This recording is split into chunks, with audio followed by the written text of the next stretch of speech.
Buenas noches, soy Bernardo de la Maza y los quiero invitar a ver un programa diferente. Más bien una aventura donde la noticia somos nosotros mismos, los chilenos del siglo XX.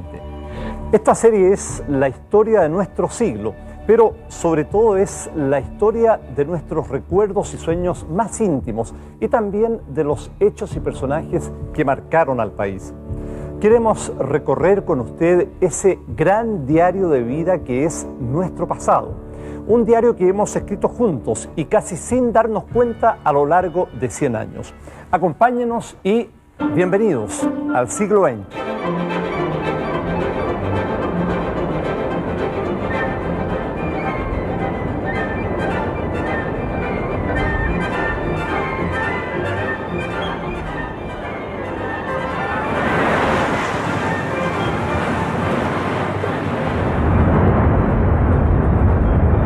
Recorrimos Chile y en cada rincón encontramos hombres y mujeres que han visto desfilar ante sus ojos este siglo que se va. Chilenos que hoy nos hablan. No es un siglo vulgar, no es un siglo mediocre, es un siglo de una vivacidad tanta como para que el hombre haya saltado a las estrellas. Niñita, tu bobita. Porque yo conocí el primer avión, las primeras bicicletas. La vitrola esa que se les daba cuerda con la mano, ¿no? Unos tranvías que eran tirados por caballos también. Yo le dije, no tiene caballos, no, me dijo, tiene caballos de fuerza. Cantaba Gardel como si estuviese en el living o en el hall de nuestra casa. El año 62 fue la primera televisión. No, niñito, eso se llaman aviones. Sí, me arrodillé porque estaba el Papa dándola, bendiciendo. Y nos arrodillamos con mi amiga porque no tuvimos otra cosa que hacer. Abrimos el baúl de los recuerdos de los chilenos, encontrando cientos de fotografías, archivos familiares y las más antiguas imágenes de cine nunca antes vistas en la televisión.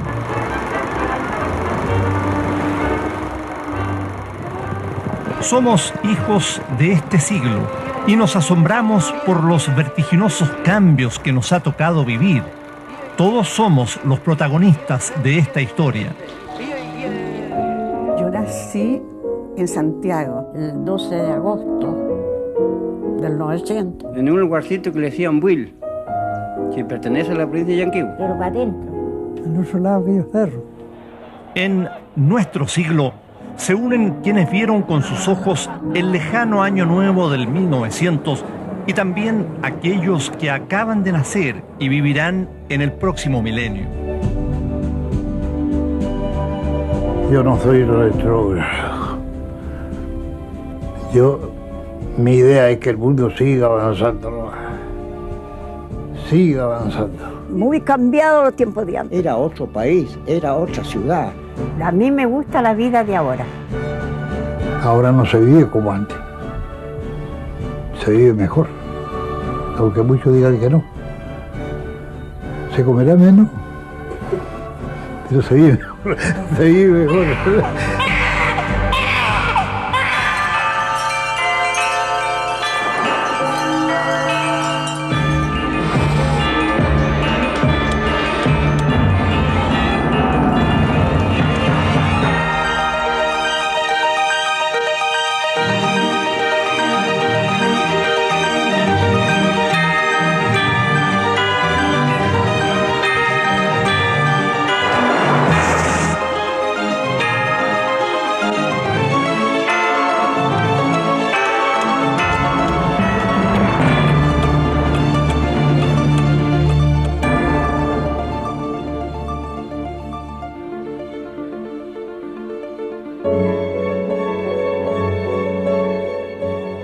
Tuve 14 hijos. Se casaban para tener hijos, para formar un hogar. Los papás se respetaban como reyes. Grandes braseros que las empleadas lo encendían y lo llevaban ya rojo. Tenían que estar los novios aquí sentados, los pololos, y los papás ahí observando qué hacíamos. Pocos baños.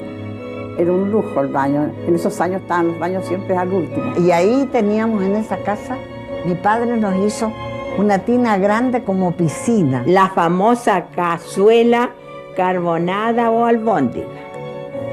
y después el plato de fondo. Y las despensas en general que estaban llenas de sacos de porotos, de grandes cantidades de cosas. ¿Y qué había que hacer? Leer, leer, leer, Bueno, al leer. menos cuando éramos chicas no se habló nunca de sexo, ni nadie sabía lo que le iba a pasarle el día de mañana. Todos los niños venían de París.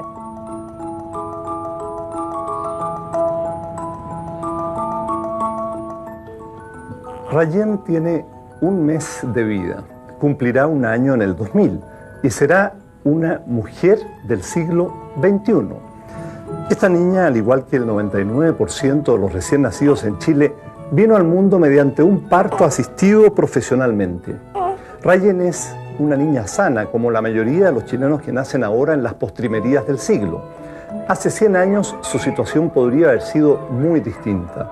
En los primeros años del siglo, una guagua de cada 3 fallecía antes de cumplir un año. La expectativa promedio era llegar a los 30 años, algo impensable hoy en día, cuando la esperanza de vida de los chilenos alcanza a los 75 años.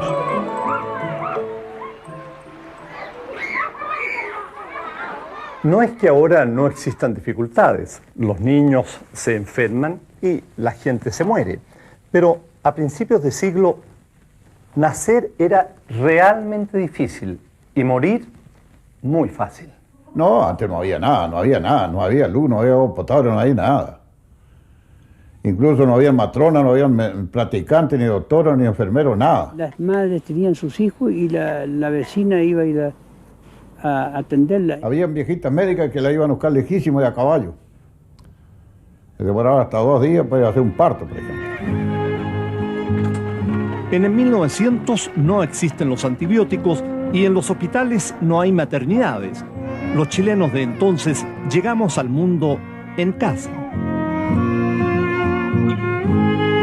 Angelina Orellana es la mayor de 16 hermanos y a uno de ellos lo ve nacer. Ya todavía no estaba muy grande, yo me acuerdo. Me asomo por la ventana y veo que está mi mamá hincada, quejándose, y tenían un cuero tendido y una sábana, y había un cordel, el lazo que tenía mi papá, lo tiraban arriba de la viga. Y cuando después sentíamos un llanto como gato, y todos asustados. Decían que mi abuelita decía que los días sacaban unas lagunas que habían cerca de la casa, como de aquí allá lejos, como al otro lado. En 1900, la mayoría de los chilenos no sabe leer ni escribir. Más de la mitad de la población vive en el campo y muchos no han salido nunca de los límites del fundo en que trabajan. No, señorita, yo creía que Chile se trataba un pueblo y que era todo eso un país, Chile nomás. Pero después que ya me vine a Chillán, ya estuve más grande, ya ahí conocí que ya muchas ciudades, muchos nombres, no era nada, Chile nomás. Ahora más tirábamos por caminos malos, pésimos, malos, pues no como ahora que se arregla caminos, antes no sé, nadie lo conocía de arreglar caminos, las lagunas inmensas, barros, sí, pobres chiquillos, ¿quién conocía zapatos? No, señor, tuvo patita pelada nomás. No fui al colegio porque no había un colegio. Después de grande aprendí a hacer mi nombre. Porque me exigían en el banco, hacía cambiar cheques, tenía que andar buscando una persona que me firmara y cualquiera no lo hace. En el campo, los niños crecen ayudando a sus padres en las tareas que manda el patrón.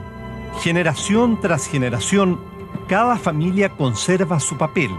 Unos son patrones, otros inquilinos. Los patrones uno no conversaba nunca con ellos y a veces ni los veía nada.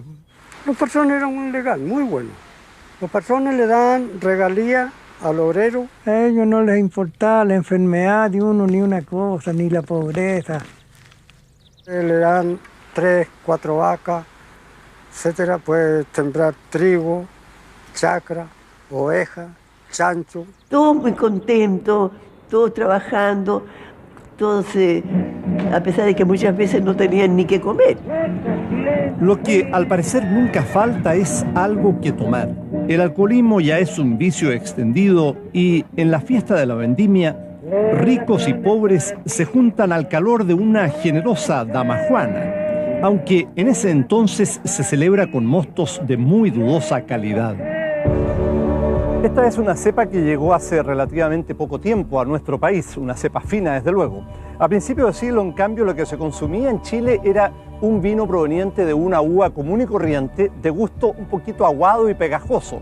Era el famoso litreado, que a costa de tiritones se ganó un buen espacio en la historia de nuestro país. Sin embargo, a principios del siglo también había algunas excepciones.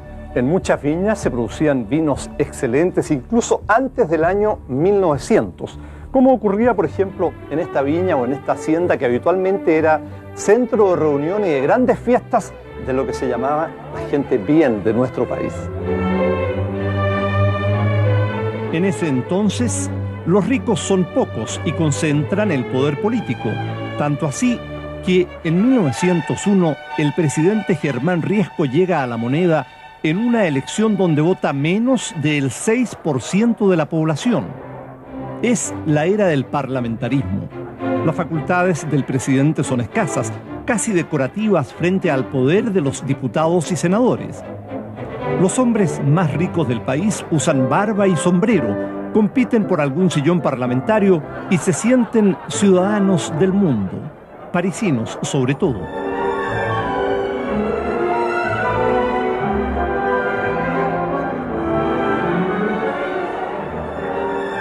Mi papá trabajó en Iquique, tenía salitrera, tenía muchos negocios, hizo fortuna, se casó con mi madre, se fue a Europa y ahí se quedaron.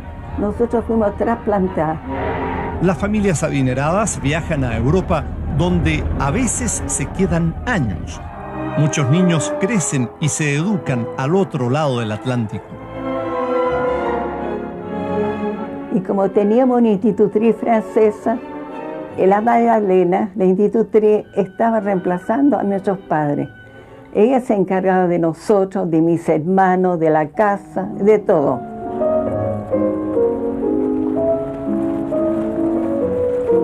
En Chile, como en Europa, una buena institutriz es símbolo de estatus y el número de sirvientes también indica la prosperidad de la familia.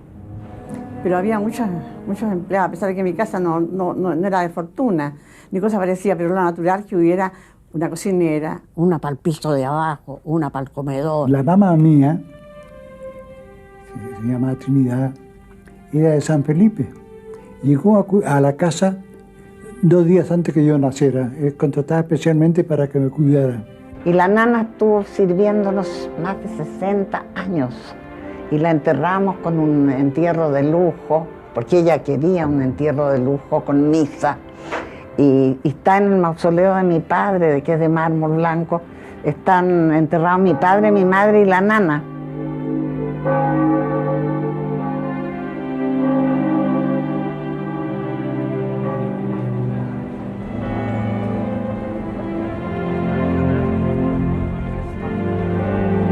Todas las noches se rezaba el rosario en familia, hasta la empleada. Y había uno que era medio tartamudo, pero después le pegaba, siempre le pegaba.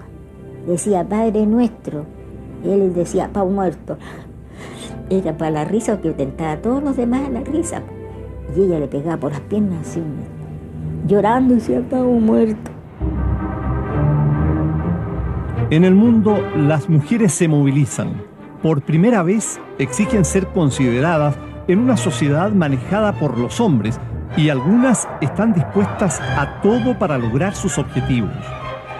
Este es el episodio más dramático de esos primeros años de lucha feminista. Durante el derbi de la corona británica, Emily Davidson se arroja a los pies del caballo del rey de Inglaterra y muere ante la horrorizada multitud.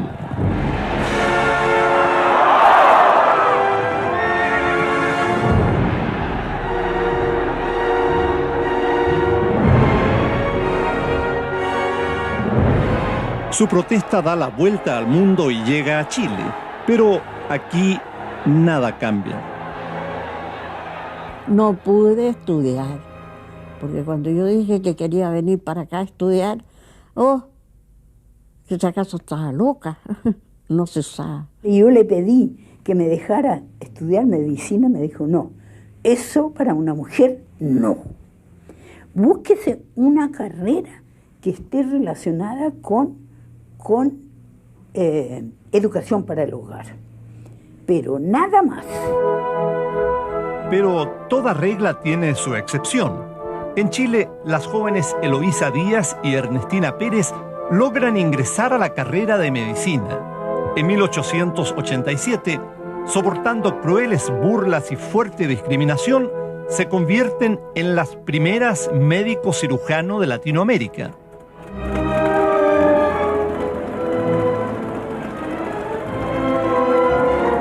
Lejos de nuestro país, a más de 11.600 kilómetros de distancia, se inaugura en 1900 la Gran Exposición Universal de París. Más de 50 millones de asombrados visitantes ven por primera vez la luz eléctrica, el recién inaugurado sistema de metro subterráneo y los nuevos usos de un invento llamado cine.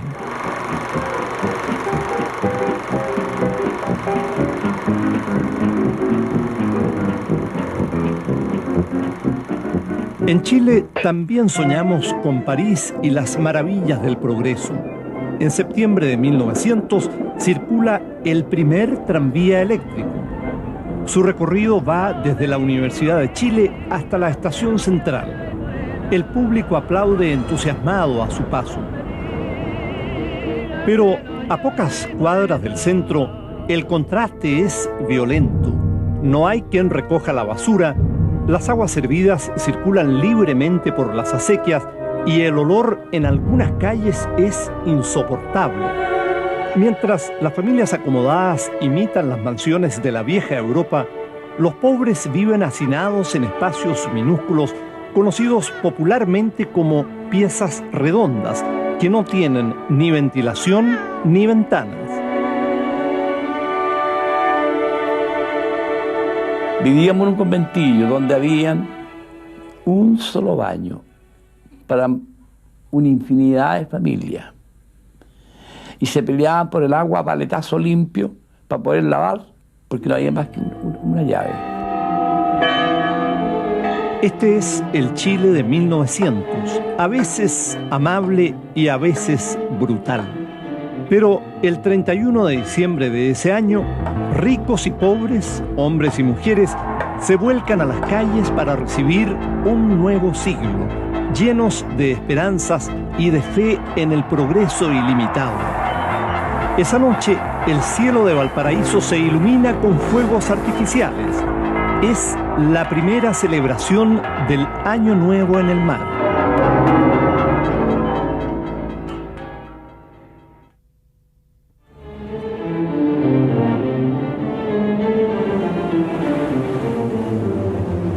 Por estas turbulentas aguas navegan los barcos que a principios de siglo se dirigen al puerto más importante del Pacífico Sur, Valparaíso.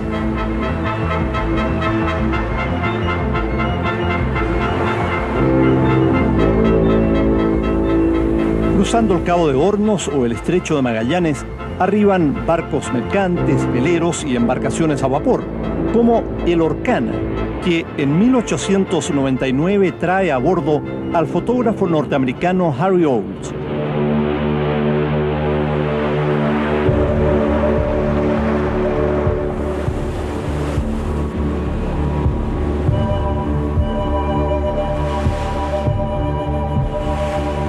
¿Cómo era el Valparaíso que Owl encontró a su llegada? Eso hasta hace muy poco era absolutamente imposible de saber. Sus imágenes quedaron guardadas en algún baúl de los recuerdos o perdidas en el tiempo, hasta que, sorpresivamente, en 1996, un coleccionista las encontró en Buenos Aires. Se trata de un tesoro fantástico de 40 negativos que nos muestran cómo era esta ciudad, hasta que fue destruida en el terremoto de 1906. El Valparaíso que conoce Olds tiene 200.000 habitantes y es el centro financiero de Chile. Los principales bancos tienen sus casas matrices en esta ciudad. El puerto también tiene la primera bolsa de comercio del país y una línea telefónica internacional.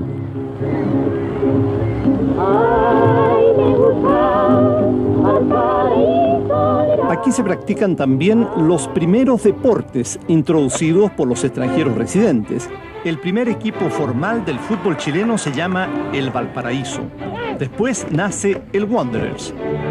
En este pujante Valparaíso vive la persona más rica de Chile, Juana Ros de Edwards.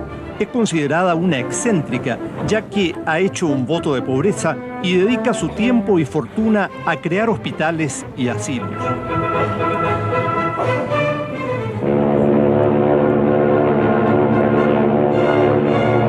Querido padre, la bahía está siempre llena de cientos de naves de todos tipos y desde mi ventana tengo una gran vista al puerto.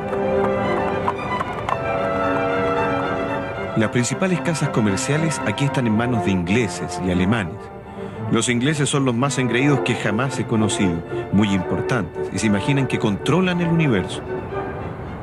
Sí, pues venían todos los buques ingleses, venían y todos y hacían de las suyas aquí. Ahí en la Plaza Aníbal Pinto hay una pileta que pasaba llena de agua. Se curaban, se tiraban con ropa y todo adentro. El escándalo y el alcohol van de la mano en el próspero Valparaíso. A comienzos de siglo hay cerca de 1.500 bares, uno por cada 35 varones porteños. El mismo Harry Olds le contaría a su madre en una carta. En cuanto a la gente que encuentras aquí, las más bajas son los indios. Usan grandes sombreros y un poncho y parecen malas personas, pero sin duda son inofensivos cuando están sobrios. Hay muchos lugares donde en una calle entera encuentras solo cantinas y bares. En uno de sus viajes a Santiago, el fotógrafo visita el cementerio. Su impresión no es de las mejores. Querida madre, debe haber por lo menos 50.000 niños enterrados aquí. La tasa de mortalidad es mayor aquí entre los niños que en cualquier parte del mundo, y todo se debe a la forma sucia en que viven. Olds no exagera. Solo entre 1906 y 1910 mueren en Chile 300.000 niños, el 10% de la población del país. Dos me pusieron chicos recién nacidas. Una me duró 8 días, otra me duró como 3 días y medio. 10 muertos, 8 ángeles y 2 adultos. Querido padre, tienen una rara costumbre aquí de traer bebés muertos al estudio para fotografiarlos.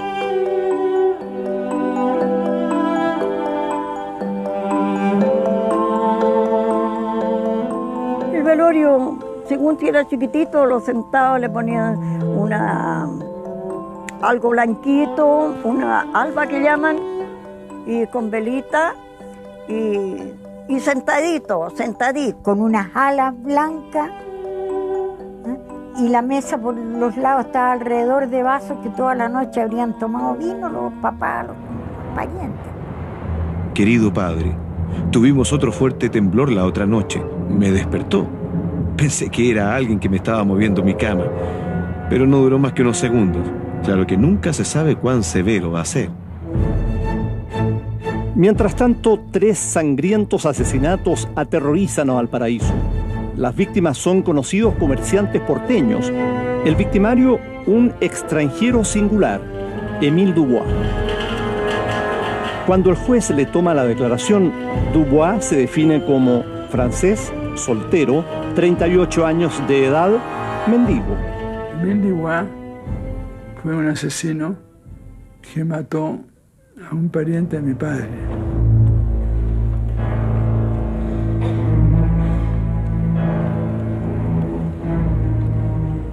El juicio a Dubois acapara los titulares y nadie toma en cuenta una pequeña nota que aparece el lunes 6 de agosto de 1906.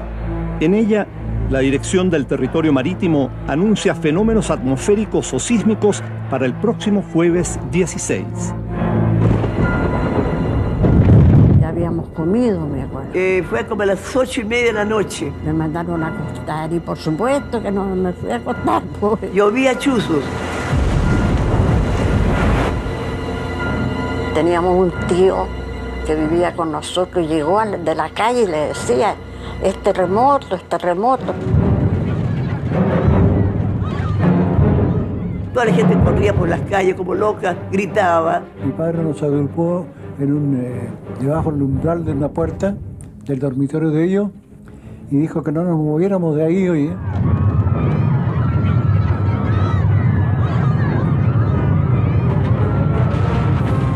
Los largos 4 minutos que dura el terremoto hacen cundir el pánico y los presos de la cárcel se amotinan. Émile Dubois, el peligroso criminal, se pone a la cabeza de los sublevados. Solo la rápida reacción de los gendarmes impide una fuga masiva. Nos quedamos ahí hasta que terminó, en el suelo, sí. Nadie podía quedarse parada. Con el primer remesón, el frente de la casa cayó sobre la vereda. Eran construcciones de ladrillo, no habríamos quedado ninguno de nosotros vivos. Si no, habría muerto, porque la pared que cayó fue la que estaba en la cama mía. El terremoto remece desde Tacna hasta Ancud, pero es Valparaíso el epicentro del horror. Esa noche, más de 20.000 personas quedan heridas y 2.332 pierden la vida.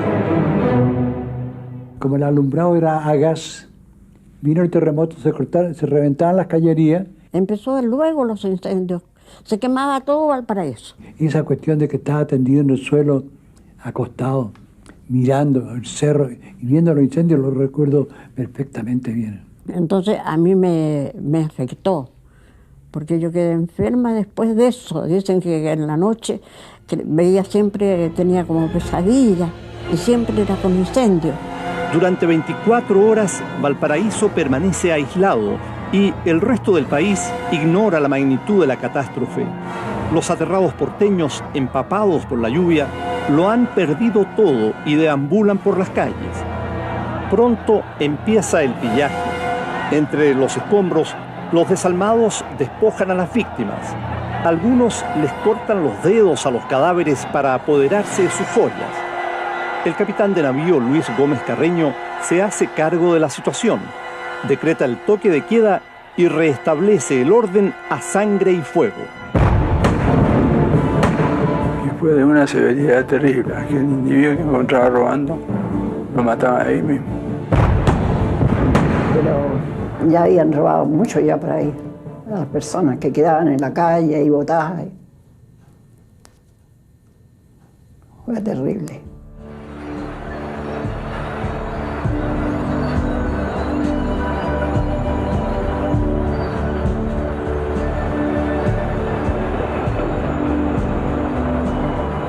Émile Dubois es fusilado en marzo de 1907.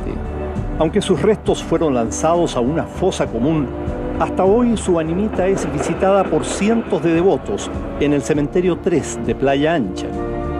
Harry Olds se entera del terremoto mientras está en Buenos Aires. Nunca vuelve a Chile. Hace un siglo, el norte albergó a los trabajadores del salitre. Hoy de aquí se extrae el cobre, que es desde los años 30 nuestro principal producto de exportación y del cual somos desde hace ya 2 décadas los principales productores mundiales.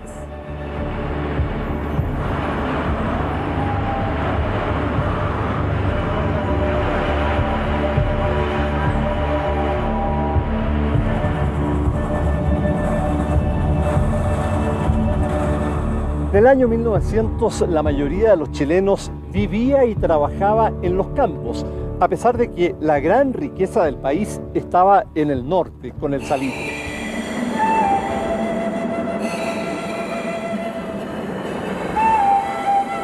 ¿Cómo podrá vivir la gente acá? No había tanta plata, obvio.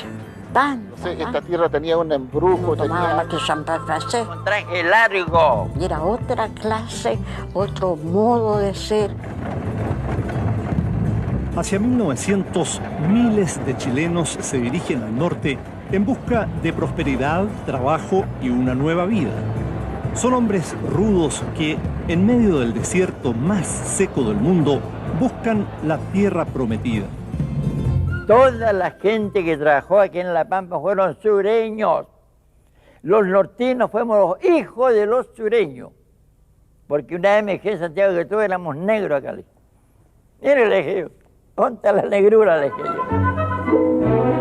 Las oficinas salitreras son verdaderas ciudades, con teatros, cantinas, pulperías, escuelas y piscinas.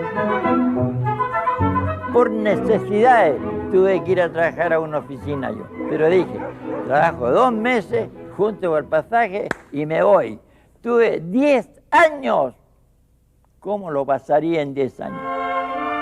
Esto le digo, así se pasa en La Pampa. En La Pampa abundan el dinero, la entretención y sobre todo el trabajo. Mi padre después de todo, ¿no? Era muy bueno para tomar. Entonces tenía dificultades con los jefes y en aquellos años un individuo se retiraba de una salitrera e inmediatamente tenía trabajo en la otra. Mi papá veía que una calichera estaba mala, se cambiaba a otra oficina. Iquique es entonces la ciudad más próspera de Chile. Se construyen el Teatro Municipal, el Hipódromo y el Palacio Astoreca. El 80% de los ingresos del país proviene de esas 150 oficinas salitreras que, desperdigadas por el desierto, dan trabajo a más de 20.000 personas.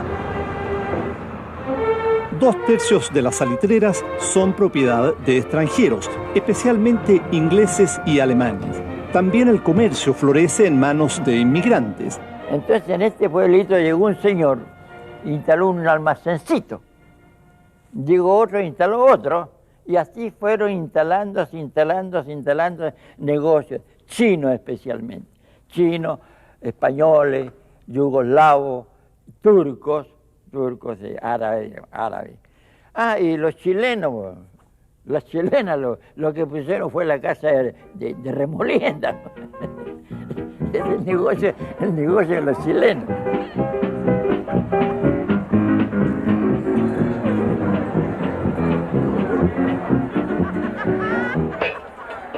Bueno, bailaban, tomaban y después lo que continúa. El rotito llegaba ahí con su sueldo y salía peladito, traía. Bonita fiesta. Entonces yo tenía traje de baile o traje de lavar. Nada más. El tipo tenía que ir de terno negro. Se usaba mucho el cuello duro, los puños duros. Y el roto juntaba plata, se compraba cadenas de oro, se vendían mucho las libras esterlinas y un reloj grandote que se llamaba Walton. Hasta yo tuve uno. Mucho trago. Y trago importado, rico. Si no, no tomaba más que champán francés. Pero no todo es color de rosa. María Garham era la esposa de un médico de la oficina Schloman y recuerda las barreras que separaban a unos y otros. Ese era el gerente. Tenía su casa, regia. La del mejor era la de él. Todo lo mejor era lo de él. Las casas antes eran de puras calaminas, mija. No había piso. Eran pisos de tierra. No tenían luz eléctrica, no tenían alcantarillado. Eran una rancha nomás. Eran corridas de casa como de 30 a 35, corridas de casa de madera. Y lo que hacía el de la primera, lo escuchaba a veces hasta el de la quinta o hasta el de la sexta. En el Chile del 900, los domingos son días laborales. No hay contratos de trabajo ni seguridad social. En La Pampa se trabaja entre 12 y 16 horas diarias y a los obreros se les paga con fichas que solo sirven para comprar en las pulperías de las mismas oficinas salitreras. Cada oficina tenía fichas de bronce, de cobre, de hueso, hasta de cartón. Yo recibí fichas de cartón. Un día me pegó mi abuelo porque le eché las fichas al agua y se hicieron. Es duro. Esa gente al rayo del sol, ahí sacando el salitre.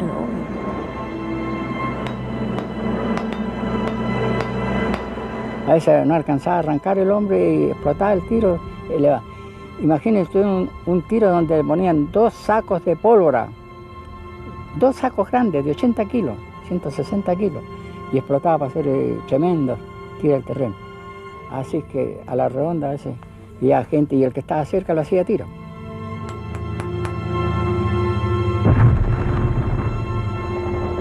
Murieron y nada más. Nadie supo más de él, ni nadie respondió por la muerte de ese. Mientras en Chile los obreros del salitre trabajan casi sin resguardo, en Estados Unidos y Europa hay vientos de cambio. Buscando mejores condiciones laborales, los trabajadores se afilian a los sindicatos y cunden las protestas. En Francia, los trabajadores del ferrocarril realizan una gigantesca huelga que obliga al gobierno a decretar la ley marcial.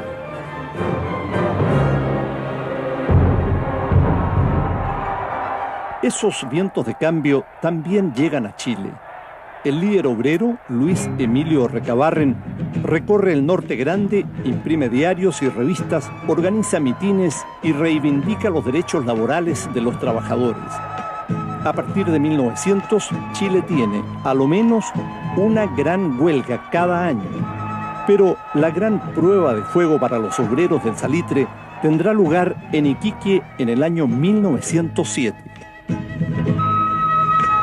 Esta es la Escuela Santa María de Iquique. Por primera vez en la historia, los 2.077 niños y niñas que aquí estudian conmemoraron la matanza ocurrida hace 92 años en este lugar. 1907 es un año de crisis. Los precios del salitre caen y sube el costo de la vida. Los trabajadores de 30 oficinas salitreras comienzan una huelga y bajan a Iquique exigiendo mejores sueldos, medidas de seguridad en el trabajo y el fin del escandaloso sistema de fichas y pulperías. 10.000 huelguistas llegaron hasta Iquique, que tenía 40.000 habitantes. El intendente les ofreció quedarse en este lugar y muchos de ellos levantaron precisamente aquí sus carpas y casuchas mientras otros se dispersaron por la ciudad. A la ciudad llegan 1.650 hombres armados a cargo del general Silva Renard. Las negociaciones son infructuosas. Los obreros no están dispuestos a ceder. Silva tampoco. A las 4 de la tarde del 21 de diciembre, el general ordena disparar. Porque esto se volvió, me decía, una verdadera carnicería. Que no solamente eran muertos por las balas, sino que también habían lanceros, estaban montados a caballo, que eran verdaderos caballeros medievales que corrían detrás de las personas y las atravesaban con sus lanzas. Nunca se supo cuántos murieron. Las cifras oficiales hablan de 140 muertos. Algunos dicen que fueron 500. Otros afirman que hubo cerca de 2.000 víctimas. Lo cierto es que muchos chilenos desarmados e indefensos fueron masacrados. 3.600, uno tras otro. 3.600 mataron. El ideal de todos los obreros iquiqueños consiste en ganar los más altos jornales con el menor esfuerzo posible. Si no hemos de tener clases privilegiadas, que tampoco lo sean las clases populares. Rafael Sotomayor, ministro del Interior, 1907. Los sobrevivientes regresan a las salitreras con las manos vacías a trabajar de sol a sol y con los mismos sueldos pagados en fichas. Los ecos de la matanza de Santa María perdurarán por mucho tiempo. En los primeros 10 años del siglo, los acontecimientos anuncian grandes cambios en el mundo. Inglaterra, el imperio donde no se pone el sol, llora la muerte de la reina Victoria. Con el impresionante funeral se va también una era de moral puritana y comienza el deterioro del poderío británico.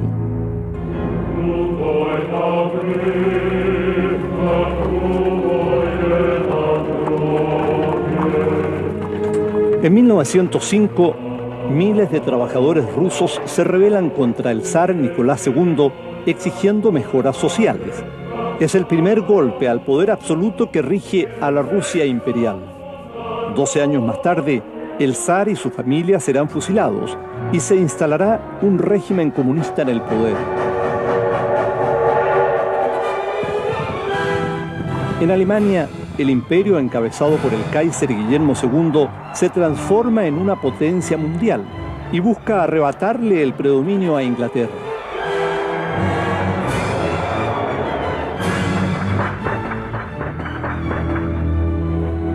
Termina la década y el mundo ve asombrado el paso del cometa Halley. En Chile, su estela luminosa se observa a simple vista y da origen a negras premoniciones. Pero cada vez venía más grande, la cola se engruesaba mucho.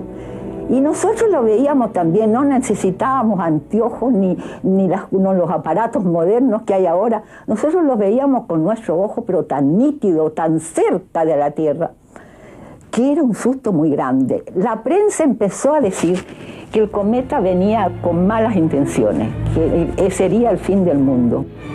Los malos presagios parecen cumplirse cuando muere en Alemania el presidente de Chile, Pedro Montt, quien ha viajado hasta allá buscando tratamiento para una grave enfermedad. Es el 16 de agosto de 1910. Falta solo un mes para que Chile celebre 100 años de vida independiente, la tan esperada fiesta del centenario.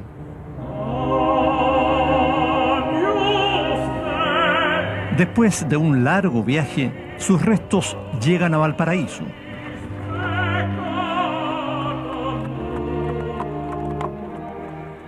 El ataúd recorre las calles del puerto y enfila en tren hacia la capital. En el trayecto, los acongojados lugareños salen al paso del cortejo. Limache, con sus huertos y sauces llorones, las floristas de Quillota, las dulceras de la Ligua y los infaltables chicheros de Quilicura despiden por última vez a Pedro Montt. En Santiago, el vicepresidente Elías Fernández encabeza el cortejo por la Alameda y arriba entre la multitud a la Catedral Metropolitana. Durante el entierro, Fernández se contagia un fatal resfrío. 10 días después, amanece muerto. Como una maldición del cometa, 2 mandatarios fallecen en menos de un mes y en vísperas de la fiesta más glamorosa del Chile republicano. Las comitivas extranjeras, en el mismo viaje, primero asisten al inesperado funeral del efímero jefe de Estado y después participan de la tan preparada celebración del centenario. El ministro de Justicia, Emiliano Figueroa, queda a cargo del gobierno y de las fiestas. Y la delegación argentina, porque vieron delegaciones de todos los países. O sea, hay una vajilla de plata preciosa con las iniciales de don Elías Fernández. Y como le tocó a don Emiliano Figueroa, no hubo nada que cambiar. Le tocó las iniciales perfectas de la platería. Estamos en septiembre de 1910 y comienzan los festejos. En funciones de gala se recuerda la época de la colonia y las autoridades asisten al club hípico. Pero una inauguración espectacular concentra la curiosidad de los chilenos. Abre sus puertas la primera gran multitienda del país, Gatti Chávez. Era enorme y todo estaba muy de moda porque tenía de cuánto hay. En cada piso, el de abajo, me acuerdo, estaba la perfumería, vendían género, y en el subterráneo abarrotes, cosas de casa. Yo no sé si era más caro o más barato, pero la gente, por no perder la ocasión de estar en Gatti Chávez, iba. Ahí compraban, deben haberse hecho archimillonarios los dueños. La tradicional parada militar en el Parque Cousiño ese año resulta más impecable que de costumbre.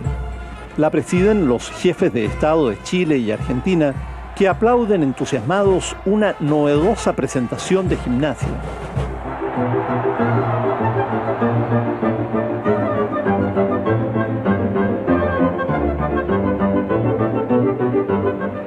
El centenario también trae adelantos, asfalto en las calles y el revolucionario sistema de alumbrado eléctrico.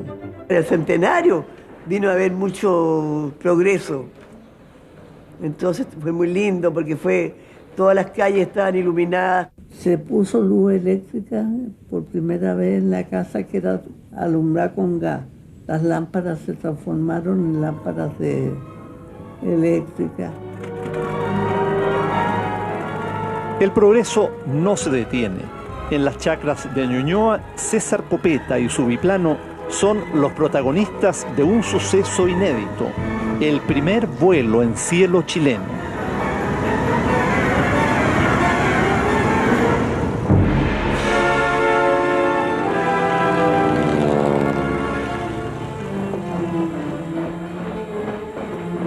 Ese año también se inaugura el ferrocarril trasandino que nos conecta con Buenos Aires y desde ahí a Europa, poniendo fin a siglos de fatigosos viajes a caballo por los empinados pasos cordilleranos. Pero era el tren más lindo que he visto. Fíjate que los ventanales llegaban hasta abajo, así que uno iba viendo la cordillera y cómo los obreros sacaban con palas la nieve para que pasara el tren. Pero era precioso ese viaje.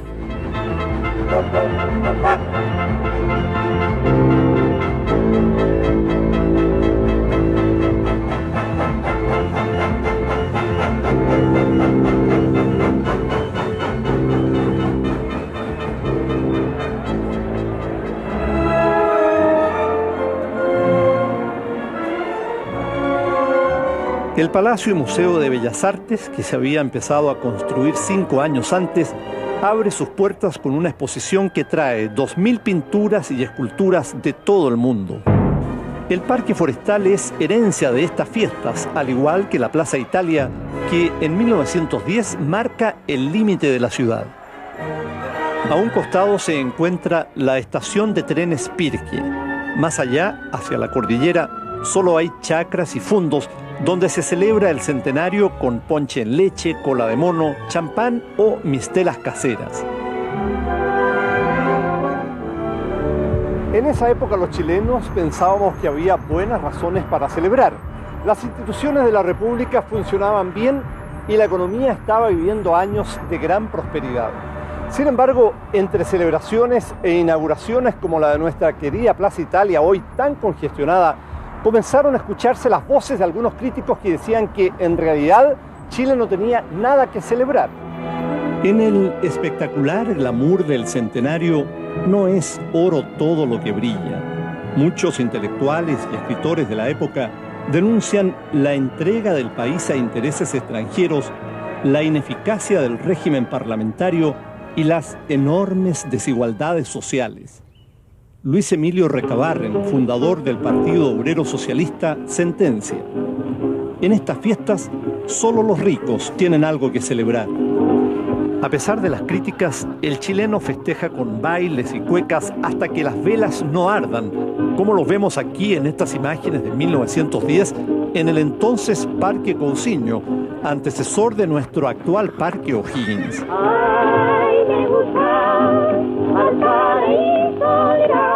Nunca como entonces hubo tanta riqueza. Se construyen escuelas, caminos y kilómetros de vías férreas. Pero también tenemos graves problemas. Casi no hay industrias y tenemos poca capacidad empresarial. Las diferencias sociales son abismantes. Somos ricos con pies de barro.